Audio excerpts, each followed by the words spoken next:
Hello and welcome to the Local Leaders Podcast. I'm your host, Jeff Johnson. The Local Leaders Podcast provides a platform for successful business owners to share their stories, their experiences, their advice, and their ideas in order to help our listeners achieve more success in their business and in their lives.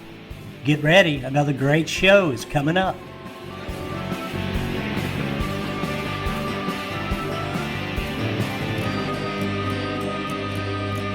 Good afternoon, everyone, and welcome to another episode of the Local Leaders Podcast. I'm your host, Jeff Johnson, and I am really excited to be here with Cody Sauers. Cody, I didn't ask you about pronouncing your last name, man. Did I get it right or wrong? You got it, Sauers. All right, I'm glad. Cody Sauers with Fat Kid Phillies out of Sioux Falls, South Dakota. He's going to share his story with us today, and I just wanted to welcome you to the podcast, Cody. Thanks for being here. Thanks for having me, Jeff. Excited to be here. Well, it's it's a great opportunity for us, and as I was telling you earlier, we haven't had any guests yet from South Dakota, so I'm excited about getting into that area and helping one another, get the word out and help people learn more about you guys. So, Fat Kid Phillies to start with, what an awesome name! Thanks, man. Appreciate it. Yeah, I love that. It's got to be memorable, and it fits because you're the Philly Cheesesteak, Philly Cheesesteak King of South Dakota.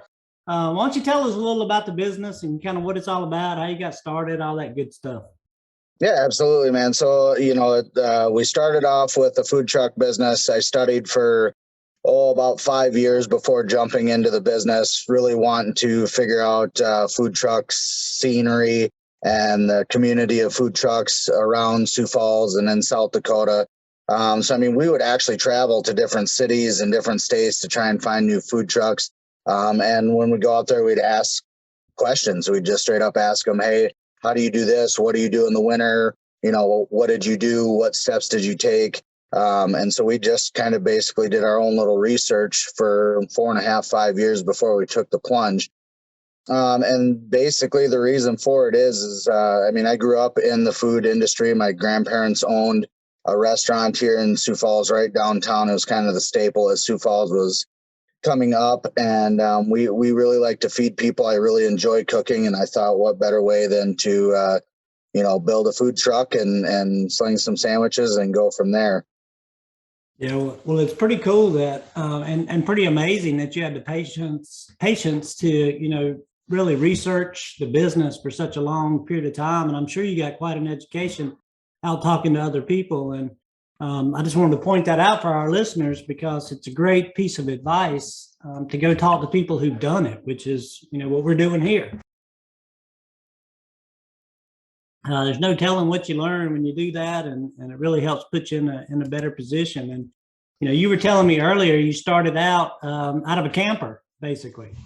Yeah, so it was a 1981 travel craft camper. Bought it off of a guy, came with a generator. Me and another guy, we gutted the whole thing. We rebuilt it. Me and him, we put in a Blackstone grill, some hoods from Menards. We built new countertops. Most of the materials came from Menards. We ran a little bit for about a month or so. It was still kind of that cream colored, looked like Breaking Bad's camper is what it reminded me. It was an old renovated RV. And then we painted it. We spray painted it. I mean, as cheesy as that sounds, we wanted something not so homely looking. So we bought some black spray paint. We spray painted the whole thing, and we bought some banners off the internet that had our logo on it. And we put them up with rubber bands and screws and blocks of 4x4. And I mean, it was a makeshift food truck. We turned it into exactly what we needed it to be. Well, that is what you call homemade ingenuity, my friend. When you're paying out of pocket and you're trying to build out a dream that you've been working on for a number of years, you do what you got to do, and obviously it worked because you may have started up in that RV, but tell us a little about everywhere that you are now. Sure. So we're just under 2 years into the business. I think we're approaching 21 months or so, if my calculations are right. And yeah, we started off in a camper. It was great because it kept the overhead low, which is so important in my opinion with starting any type of business, is making sure that you have working capital and keeping your overhead low. So that worked for that. We then moved into Denny Sanford Premier Center, which here is it's a big arena, big convention center they have. We just had Eric Church this past weekend perform out there. We have a local hockey team, a local indoor football team, monster trucks, WWE is coming up. So we have a stand that we had decided to open up inside the convention center, inside Denny Sanford Premier Center. We then, through connections of that, had moved into the semi-pro baseball team here in Sioux Falls, which is the Sioux Falls Canaries. So we have a concession stand inside the Canaries. We then moved into a second food truck, which was a pull-behind smoker trailer. When we started doing large number of smoking events, barbecue events, that kind of stuff, and expanded out our menu a little bit. Push forward about a year or so, year and a half, and we had gotten asked to take over the concession stands out at Huset Speedway, which is a dirt track out here in Brandon, South Dakota. So we had taken over. They essentially have 4 concession stands out there that we took all those over. And then here in October, I had opened up my own bar in Salem, South Dakota. It's a full on and off sale service bar. It's called the Fat Kid Saloon. Still serving our award-winning Phillies, still serving burgers and kind of that old homemade flat top great food that we have. This weekend, we reopen out in Valley Springs for a kitchen that we took over at a bar called On the Rocks.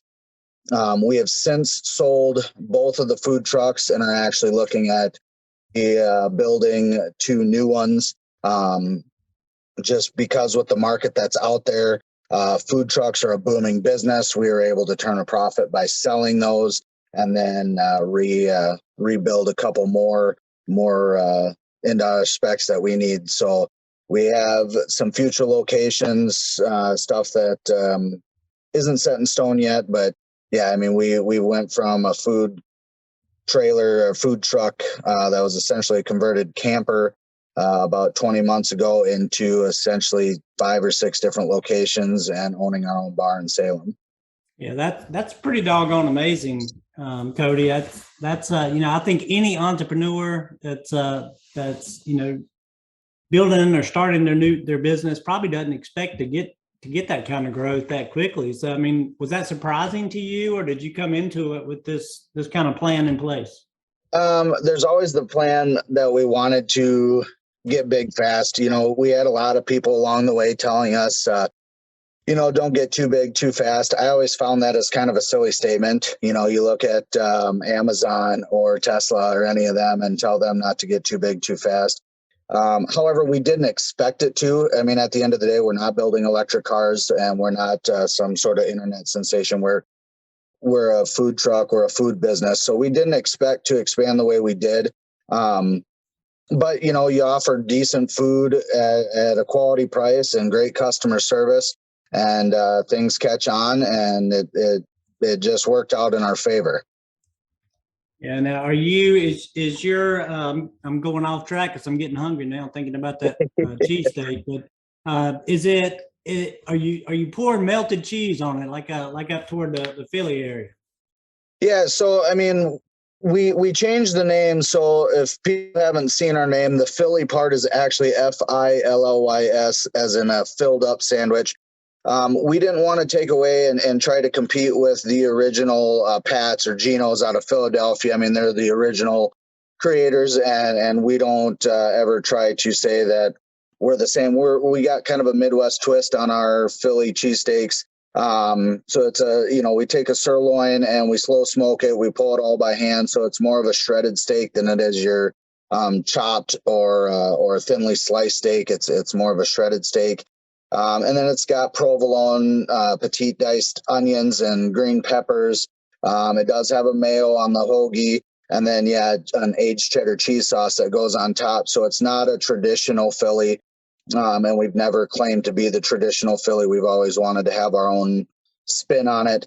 And on top of the original cheesesteak, we offer about 15 other different types of cheesesteaks, including pork, meatballs, chicken, Reubens. We do a Reuben Philly that's really good. So we have a bunch of different ones. So it's just a twist on the original American sandwich. Yeah, and I think that sounds fantastic because over here I'm in North Carolina, which I think I told you earlier, and our Philly cheesesteaks aren't really Philly cheesesteaks, because we don't have the cheese that's poured on. They just add sliced cheese. Yep. Over here in this area, so that's why I was asking. I was just curious, and so that sounds awesome. And for all our listeners who haven't had the opportunity to check you guys out. The website is Fat Kid Phillies, FATKIDFILLYS.com. Be sure to go check it out. You can kind of get a feel for everything they're doing. The menu looks terrific. I love the names: the Heifer, the Skinny Moo, the Loki, Plain Jane, Rabbit Food. It's just really a unique way of presenting your menu. So I don't know if that was your idea or you had some help with it, but good job. Thank you. Yes, we've been 100% family owned and operated, with the exception of the racetrack, just because there's about 25 people that work out there. So, but for the most part, I mean, since we've been started, yeah, I mean, it's my kids, it's my wife, it's my mom, my brother, all helping me decide what sells, what doesn't, what should go in, what should go out. So I take all their opinions, and then, yeah, we kind of execute from there. Yeah, well, it looks like you come up with some great items, and apparently it's working because you've been able to have some fast growth, and that's what we're really interested in here in the show is talking through how you did it and how you got over some of the obstacles and challenges along the way. Because all of us, when we start a business, we don't want it to be just a small thing that's plateaued. At least most of us don't. We want to have that continual growth, and you guys have done a really good job at that. Speaking of challenges, so was there any major issues or things that got in your way as you started building this thing out that you might want to share with us? I mean, yeah, there's always going to be hurdles. There's always going to be mistakes. I think the biggest thing that always caught us by surprise, especially in the food truck world, is those things go bouncing down the road and things are consistently breaking. You consistently we've had our fridge go out on us twice with $1,000 worth, a couple $1,000s worth of product sitting in there when you're just starting. If you don't have a huge bankroll, which most people who make their first food truck out of a 1981 travel craft camper don't, that can be daunting. So you got to be able to adapt and overcome, and kind of think on your feet. So, I don't know about every business, but I do feel like in the food truck and food industry business that you need to have quick decision making and kind of stand your ground when those troubles present. The other only thing that I can honestly say that was probably our biggest issue or our biggest scare anyways was COVID. Because when we started, it was right at the beginning of COVID and we didn't know what to expect. We had dumped all of our savings, all of our checking, all of our money into getting this food truck up and running and getting it ready to go. And boom, COVID hit and we didn't know what to expect. We didn't know if we were going to get shut down. We didn't really know anything about the virus. I would say that it actually probably springboarded us into the little bit of success that we've had due to other restaurants needing to close. We were kind of that curbside service and we played off of that. We signed up with foodtruckpub.com and had online orders. People could come. It was contactless. They could come up, they could pre-order, they could prepay, come right up to the window. Here's your food. So we played off that a little bit. So I would say, regardless of any issues that come up, just play into it, use it as the strength for you. When COVID came up, we decided to advertise social media wise that we were, a contactless curbside pickup. We followed CDC guidelines. We would wear a mask, we would wear gloves, and it brought people a little bit of comfort knowing that they could still get that out to eat experience that they're looking for without having to sit inside a restaurant or having to worry about what might happen to them. So, yeah, I mean, plenty of complications, but I think if you can think on your feet and you're a quick decision maker, you can use those to your strengths instead of your weakness. Well, it definitely sounds like that you guys did all the right things, and to take advantage of that situation. It's I don't mean that in a bad way, because COVID's been horrible and a lot of challenges, around the country. But there's a lot of other entrepreneurs like yourself who are able to adapt and kind of make it work, so that you feed the hungry. And all of us, when that happened, we all wanted to get out and eat. And it really cranked up the curbside delivery type business. And I imagine with a food truck type business, you're in a great spot to take advantage of it. Absolutely. Yeah. I mean, like I said, at the end of the day, it was a 50-50 shot whether it was going to destroy us or make us who we were. And we lucked out, and it worked in our benefit. Everyone wishes that the virus wasn't around, and me and my family included, but it is. So like anything else, like you said, you just got to be able to adapt to survive. Yeah, absolutely. Congratulations on getting through that, although we're still in it, and Yeah. keeps wanting to come back. And now there's some uncertainty in the air as to what may happen next. Hopefully we'll get it under control and all be in good shape. But during this time, most of, if not all, restaurants out there, along with other industries, have really struggled with a couple of things, with shortages, supply chain shortages, and costs. How badly has that impacted you, and kind of how have you worked through that? We've noticed it. I mean, it's definitely something that's it's a real thing. And if you're not in the business, if you're a customer or maybe just even on the employment side that doesn't really handle much of the inventory, it's a real thing. It's difficult to want to put together a top shelf menu or offer something, and it's either just not available or it's on back order. Paper products, trying to figure this out. Again, it's just one of those things that you have to adapt to survive. So like in my restaurant, we have switched to paper menus. And that way, if, after 2 or 3 months, something needs to change because something might not be available, it's easily accessible to change it.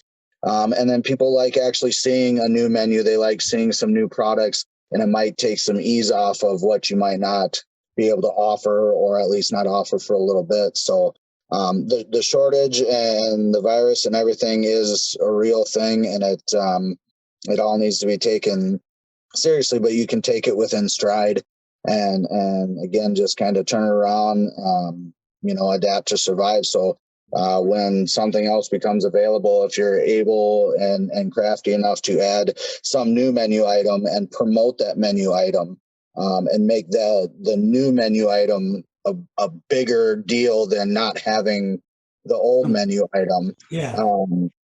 Customers are going to follow suit to the excitement that you try to bring into it. And if you consistently, talk about the product that you might not be able to get anymore, that's what they're going to focus on. Where if you can say, hey, we got these new street tacos, they're fantastic, you should try them. You're taking pictures, you're posting on social media, and you're drawing the attention away. It's not that it's not there anymore. You're just, not drawing attention to it. Yeah, taking it in a new direction. And you've got a very broad, protein menu. So, it's a little easier for you to be able to move in and out of things. You think of a place like, Wild Wings or something, and if they can't get wings, they're in trouble.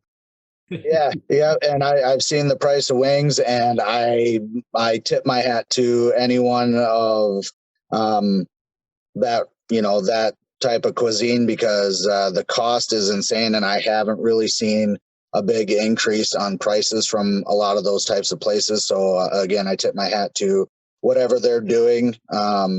Keep it up. They're doing a good job. Yeah, I think they started growing their own chickens. Yeah. It's funny. I did speak with a gentleman a while back who, not too long ago, it's in the seafood space, and actually he has recently invested in a catfish farm. Sure. As part of his portfolio. He wants to be able to help with his own supply himself. He said it's going to give him about 20% of his catfish need, but it's 20% he didn't have before. So it's a great adaptation. Yeah. I love it. Yeah, it's crazy what you have to do today. And like you said, think on your feet and be creative, be adaptive, to make things work. So how about now you guys, let me just ask you, because you got multiple venues, some in the arenas and sports complexes and things, and they're probably, I'm assuming, not operating 7 days a week, but are you feeding those locations out of a central kitchen? Or are you cooking on site at each location? How does that work? It's a little bit of mixture of both. So when we had our food truck, that was our commercial kitchen, and we are, allowed to use that. So we do a lot of our smoking out of that. With those two food trucks now, we use our commercial kitchen in Salem out of the bar to prepare a lot of the stuff we have. So yeah, for example, like Denny Sanford, there's maybe 1 or 2 events a week. Sometimes there's a couple weeks in between where there isn't an event. So we're going there. We're pulling the inventory out. We're bringing it back to our Salem location.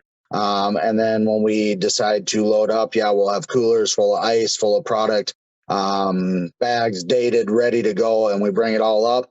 We set it all up. There is a flat top right there with a hood vent system. So we do cook all the orders we cook all the food to order. So as soon as you come up and order your food, if you decide you don't want onions or don't want peppers, maybe you don't like the cheese sauce, we've had people do that. Nothing's pre-made, nothing's pre-wrapped. Everything's cooked right in front of a glass screen so that you can see what's being cooked. You can see the ingredients going in. We try to use the freshest buns. We try to use the freshest peppers and onions that we can get. When there's an outbreak of onions, we pull the onions from the menu completely until we can be 100% sure that we're using onions that are safe to use. It really just depends on the location. Places like the dirt track, we do more burgers, hot dogs, candy, popcorn, that kind of stuff. So it's easily to keep there. And we do a lot less Phillies. It's just a sandwich that doesn't go over at the dirt track. So we've broadened out into the burgers and hot dogs, that kind of thing. Denny Sanford, all we do is Phillies. There is no burgers. There is no nothing. We do a Philly sandwich. You get steak, chicken, or pork, or you can put it on top of nachos so that you don't have the bread. And that's it. You get 3 choices, and we're just a Philly stand. So it depends on the location that we're at. Whereas like the Canaries baseball, we're only a Philly stand, but we also have 8 different Phillies at that one versus 3, just because you're outside and the kitchen's a little bit bigger. We have a little bit more opportunity to move around in that one. So it really just depends on the location that we're at. But everything's done out of commercial kitchens, prepped, loaded up, and then as soon as we're done, we unload it and bring it all back for storage. Well, it's really cool to me how you can adapt to the location and the clientele that are coming to those, a different group of people maybe going to a race, a dirt race, than going to the baseball game. And you're able to adapt your menu to kind of fit the audience. And, I think that's pretty smart as well. A question, I don't know if you can answer it or not, or willing to, but I was just thinking as you were talking, are the margins, because your overhead in some of these facilities isn't what it is at a brick and mortar, at your bar, for example, are your margins any better at these types of event spaces than they would be in the traditional restaurant space?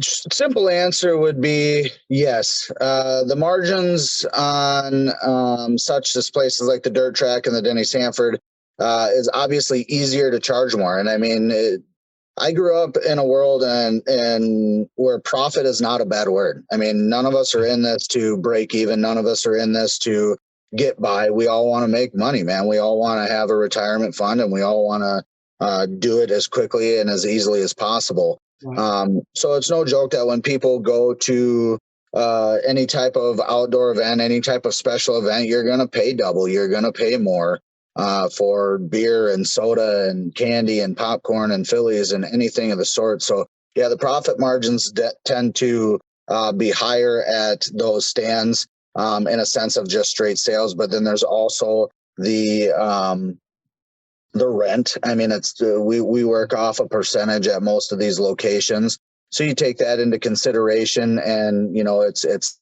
not as high as initially looked. And this is all stuff that you just have to do. Not only do you have to adapt your menu, but you have to adapt your product and find the best way to do it to where you can still turn a dollar. But yeah, simple answer would be any of the concession stands are probably going to have a higher profit margin than just straight brick and mortar.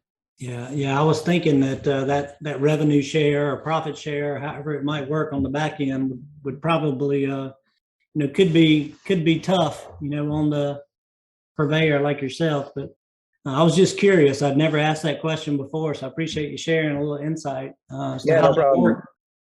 At the end of the day, it's still just a cost. I mean, if you put it all into your P&L and break it all down, and if it makes sense, do it. I mean, that's, I guess, the number one thing that I can honestly say is going into this business and growing as fast as we can.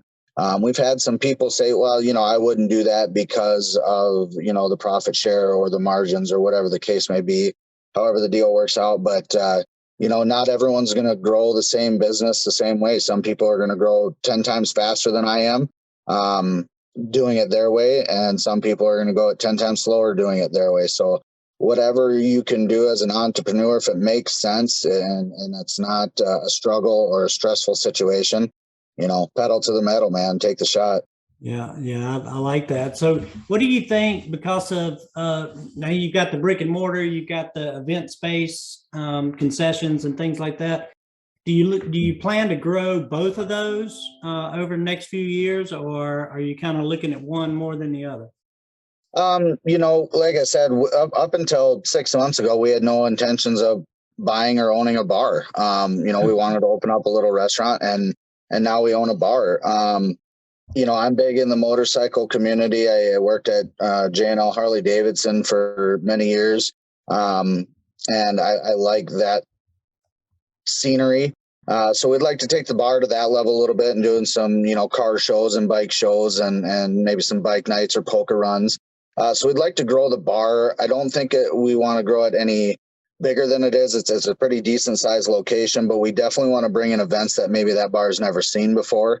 We want to bring in some hog roasts and some seafood boils and fun food stuff. We want to do a free kids movie night, once a month during the summer where kids could come in.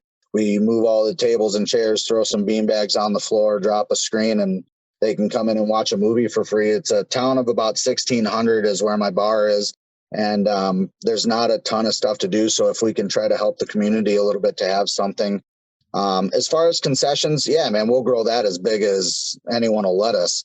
There's plenty of locations nationwide between NFL, NHL, NBA, MLB that we could start tapping into. But one step at a time, we want to make sure that we get our feet under us and make sure that we have a strong foundation. But yeah, I mean, like I said, if the opportunity comes up and it makes sense, why not take that shot? Makes total sense, and you're also smart to think about it from being so young of the business, getting your feet under you and making sure you got your you perfected your processes and you got everything down. And as you get better at it, then you start expanding those venues and hopefully start making more money. And you can retire at what, 40? No, I mean, yeah, that'd be nice. I don't know if that's a realistic goal or not. That's I'm just pipe dream, maybe.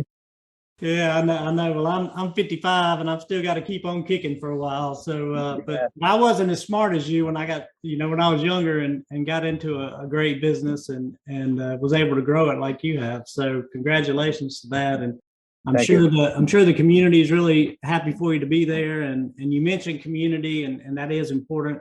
For most restaurant businesses or food businesses want to be a part of that. Giving back, and heck, you're doing that here, giving back to our community of restaurant owners just by sharing your story and your experiences and the things that you've learned in the last couple of years. So thank you again for all that. Absolutely. Hey, let's talk about, you mentioned earlier, I like to touch on marketing to see what people are doing. And I know you mentioned, I think Facebook earlier. I know you got the Facebook page out there. Are y'all doing anything outside of social media? And if not, kind of what are your plans going forward to really promote the business? We have a little bit, not much. Local newspaper. We try to touch base with like Sioux Falls local newspapers and online newspapers. Um, we haven't really done any type of commercial or radio ads. And I see value in those, but to me, just starting anything that you can do to market your company or promote your company on a very extremely low budget or free is the way to go. Everyone uses Facebook. I mean, even my grandmother knows how to use Facebook, not very well, but she knows how to use it. Yeah. And it's free marketing. There's different promotions that Facebook and Instagram and stuff put on to run your ad more. And that, $5-10 or something, if that seems like a smart move for any business to take over, then, that's a choice that you can make at that time. But I see social media as the freest platform to promote any type of business out there. And you're going to catch a very vast market versus spending X amount of money on any type of newspaper, radio ad, commercial. Most people, I don't even know if most people have cable anymore. They go to Hulu, Netflix, that kind of stuff. So you're not seeing the commercials like you did when I was a kid growing up. In between the show, there'd be a 2.5 minute commercial, and that's how we went and bought, our action figures and everything else. And we'd annoy our parents to go buy that stuff because we'd see it on TV. Kids aren't that way anymore. Kids have tablets and they have computers and they have this and they have that. And that's how they're seeing these commercials. And what benefits us is that we can promote these commercials for free on social media. So my recommendation, or the way that we did it anyways, was I would say a strong 99% of straight social media marketing. Live videos. People like to know who you are, know a little bit about you. I used to bring my kids in on live video. I'd talk to the live video. I'd talk to the customers like their friends, because they are. They would come up to the food truck and they would see me cooking. It isn't some random owner that they've never met before. It's not some, new line cook that they've never seen, trying to figure out, well, he made the menu, but he doesn't really cook it. So we're in the videos. We're the ones doing the cooking. It's my face you see when you come up to the truck, when you come up to the stands, when you come up to the bar. Now, obviously, I can't be everywhere all at the same time. So we do have other workers, but we bring them in and we introduce them through social media. So that way, if you go out to the Denny Sanford and you see my little brother cooking, you know who he is. You've seen him before in the videos. You've seen him in the posts. And that brings some sort of relationship between customer and business.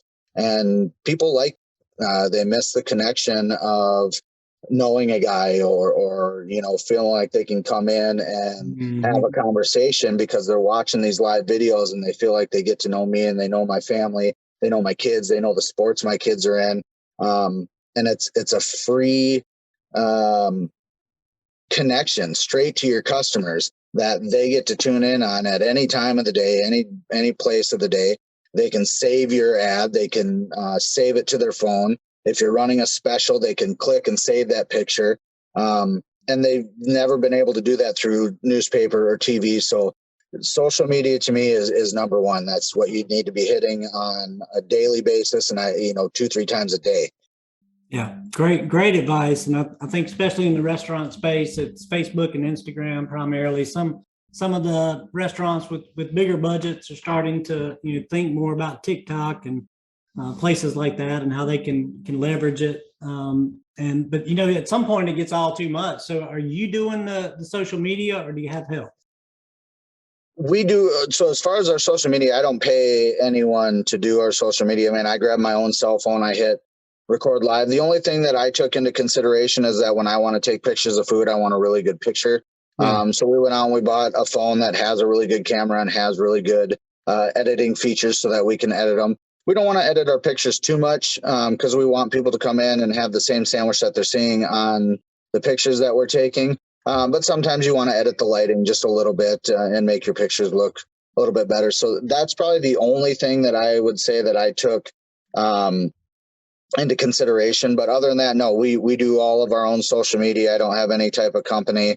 It doesn't take long. It's right in the palm of your hand. You can do a post. You can say what you want. You can post a picture. And I mean, you're, a minute and a half in, you're done and you're off doing something else. And then 2-3 hours later, you can pop back on quick and, hey, now we got this going on, or, hey, this is coming up this weekend.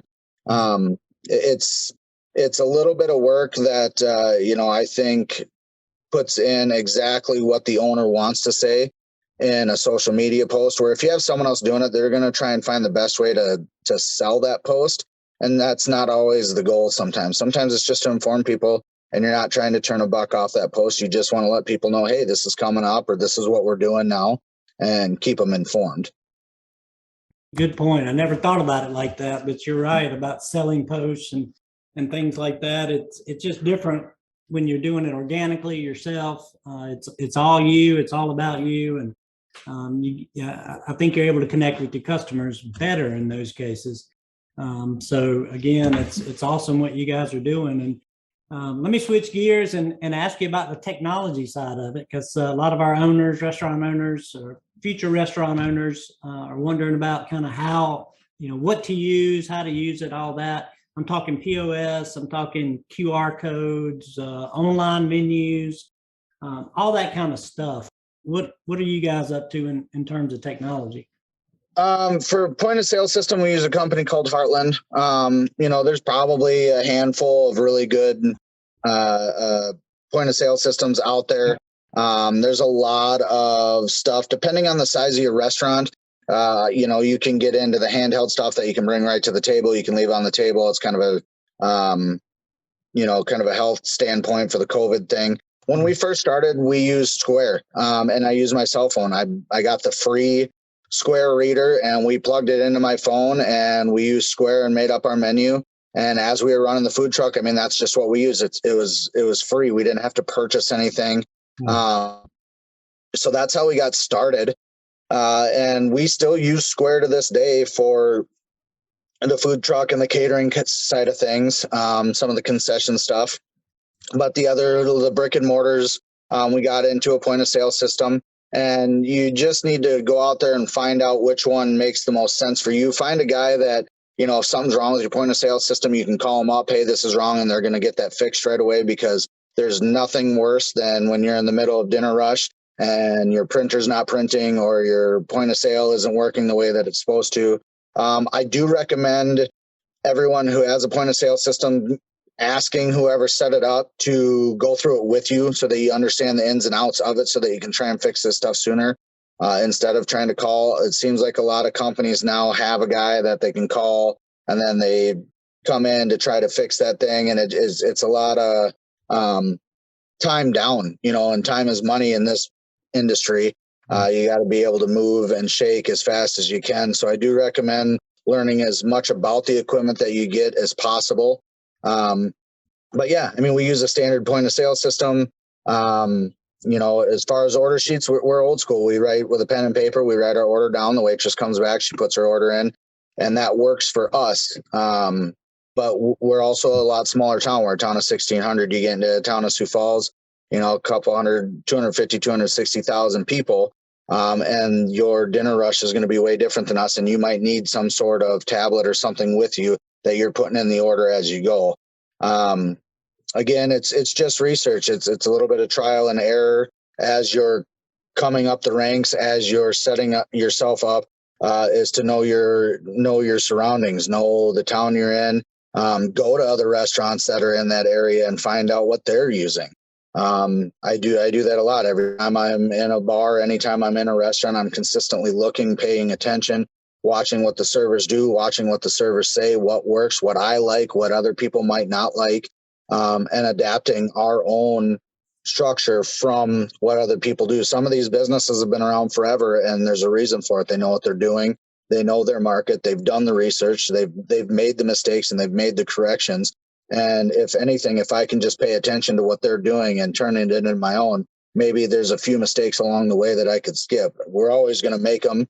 you know, and you always want to learn from them, but paying attention and just asking, you know, most business owners, if you can surround yourself with other business owners, regardless if it's in the same industry or not, ask them, you know, ask them, how did you do this? Or what did you do to get past that or that? It's taking the time within yourself to have the passion to want to know everything you can about the industry all the time, because it's always changing. It's never going to stay the same. You know, 3 years ago, restaurant life was completely different than it is now, and it'll never be the way it was 3 years ago. Yeah. And so 3 years from now, it's going to be completely different than it is now. And if you're not continually asking, learning, and finding what technology works, you asked about QR codes. We did that for a little bit. We didn't see a big thing from it. I mean, I think we still have one out there, but I haven't had an order from a QR code in a long time. That's just not the way our industry went. You get other big restaurants that use them all the time, and it works out really great. And that's how that worked for them. For us, we don't use QR codes. We don't really do a lot of online ordering. Just with the concession stands that we have, it's not a realistic want or need to do an online order. That would be more for the bar and restaurant, I guess. Yeah, and I mean, we could offer it, and there might be a few people that use it. Maybe we're going to offer delivery here pretty soon, but you know, this is a very old town, and they're used to either coming in or calling in, and that's just the way it's always been. There might be a few people that use it online, but I think in our area, you know, it's something we could set up and try, but I don't see a big push from online orderings in this demographic. So it's just really knowing your surroundings and knowing your customers. Yeah, I think that's a valid point, and you're exactly right. Depending on your location, the neighborhoods you're serving, or the area that you're serving, whether you're in rural USA or you're in big city USA, you know, things are different, and you just have to adapt your technology and your, you know, things that you're offering to fit, you know, your market and what they want. And it sounds like you've got it figured out, Cody. I don't know about that. There's still a lot to learn. Like I said, we're a little under 2 years, and I'll be the first one to admit I've made plenty of mistakes. Stuff that I wish I could go back and do differently, stuff that I should have gone back and done differently even after doing it. But the biggest thing is just trying to be open and honest with everyone. And when you make those mistakes, hey, I did this, it didn't work out, this is what we're going to do next time. So the biggest thing that I can say is don't be afraid to make mistakes. I mean, don't think that everything 100% of the time is going to be perfect. As much as we all want it to be, as much as our customers want us to be, it's an unrealistic goal, and it's okay to make a mistake as long as you can learn from it and then use that again to adapt and make yourself better.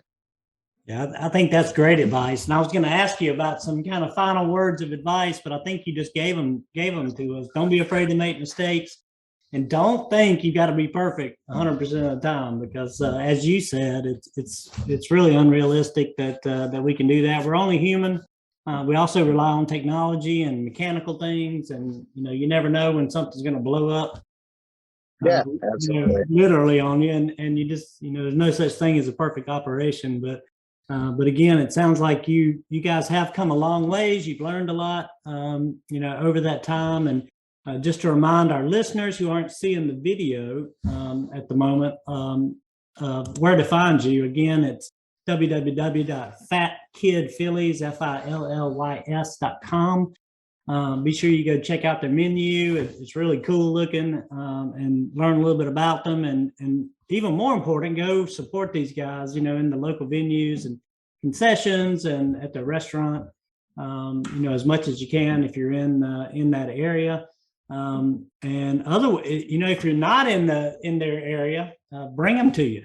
I think Cody's ready to grow some more. So especially if you got a venue or a concession of some sort that you need to fill up with some great Philly food, you know, Cody and Fat Kid Phillies would be a great solution for you. So any of our listeners out there need to get in touch with Cody, let me know, and I'll make sure I connect you guys.